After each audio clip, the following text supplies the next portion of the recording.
What would happen if you put all the automated technologies together and made a CG short that wasn't animated and wasn't modeled by hand?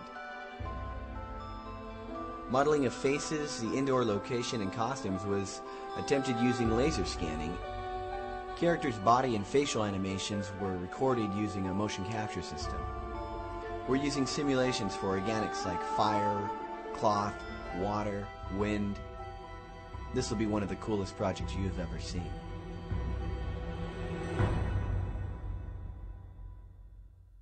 My name is Daniel Morrison. I work for a company called Remnant Studios. And we are creating a vendor showcase project that we are using to create an amazing CG production. The goal of that CG production is to use as little traditional hand animation or hand modeling as possible and rely heavily on automated processes like motion capture or laser scanning to acquire 3D models and that sort of thing. We used two laser scanners, the laser line probe with the scan arm and Ferro's LS scanner. The line probe was used to scan faces of performers to turn them into 3D characters. And then the LS was used to scan an entire location and turn it into a computer-generated or CG set. We can use this data anytime in the future if we want to use these characters on another production or use the same set in a totally different production.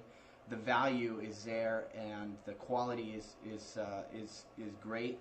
So we could use it over and over and again. And ideally, we'd like to eventually be doing having libraries of sets that we can reuse as much as we need. We would have either had to image model the whole thing from scratch, which is just take a bunch of photos and use that as references to basically build the geometry from scratch by hand, or we would have just built it by scratch, from scratch by hand, just out of our imaginations, have to do concept art and then just build it from there, having a team of modelers, texture artists, putting all that together. In this case, we use a laser scanner and we're able to get the location, and then we can use photos as textures. The Ferro laser line scanner and the scan arm gave us a great degree of detail. We were just kind of using it in a run and gun type of an approach where we have the people, the performers, staying as still as possible, and we're scanning them. But it has a great deal of accuracy. Then the LS was used. We love it because it's got a great range, so I can scan a larger area of location and create larger 3D models as sets. So the distance primarily for the LS. Well, the LS uses an infrared laser, and it scans using a laser that's running at 768 nanometers, which is bright at the beginning of the infrared wavelength. It's an invisible light.